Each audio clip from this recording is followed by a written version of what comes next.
Good morning, नमस्कार, सलाम। I am doctor Tushar Mehta. I am an orthopaedic surgeon from Gurugram और आज मैं आपके साथ एक बहुत इंपॉर्टेंट चीज डिस्कस करने जा रहा हूँ। आज सुबह ओपीडी में एक 44 ईयर ओल्ड मेल को मैंने देखा जिन्होंने बताया कि आज से 2 दिन पहले लॉन टेनिस खेलते हुए उनके घुटने में दर्द हुआ, उन्हें चोट लगी, काफी पेन हुआ। 24 घंटे में जैसे जैसे वो पेन की इंटेंसिटी थोड़ी सी कम हुई, उन्होंने चलना शुरू कर दिया और आज उनका ये कहना था कि वो चल तो पा रहे हैं लेकिन घुटने में दर्द अभी भी है। तो उनका एक सवाल था जो आज सब आप इस वक्त देख सकते हैं: should you walk with knee pain? Myth versus fact. पहले हम मिथ पे आते हैं। ये एक बहुत ही अमूमन माने जाने वाला मिथ है कि walking is always good for knee pain. किसी भी तरह की चोट लगे, फटाफट चलना शुरू कर दीजिए, आपका पेन ठीक हो जाएगा।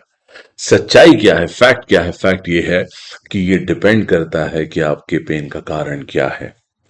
अगर ये बहुत ही माइल्ड पेन है और जकड़न के साथ होने वाला पेन है तो चलने से आपके जॉइंट की फ्लेक्सिबिलिटी बेटर रहेगी, उसकी स्ट्रेंथ बेटर रहेगी। लेकिन अगर कोई अक्यूट इंजरी हुई है या पेन की इंटेंसिटी बहुत सिवियर है तो I promise you that walking will worsen your knee pain. कहां कहां पे नी पेन के साथ चलने में आपको फायदा होगा?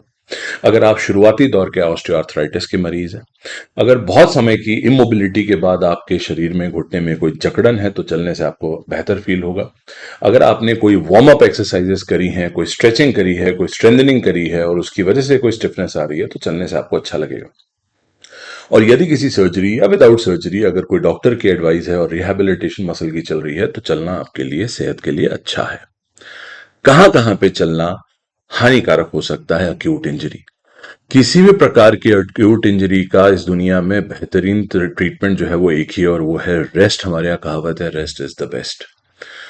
हम ऑर्थोपेडिक सर्जन्स दूसरे पायदान पे आते हैं, हमसे पहले आती है कुदरत, किस्मत, nature which is the biggest healer.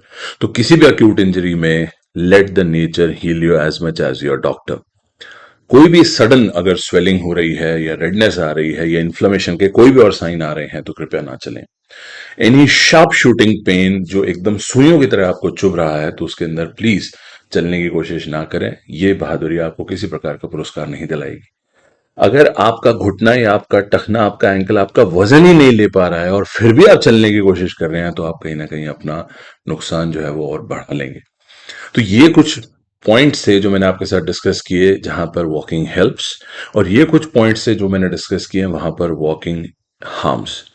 तो बॉटम लाइन एक है, चलिए, बट कहाँ चलना है और कहाँ नहीं चलना है ये समझिए। And do not just walk blindly into more trouble.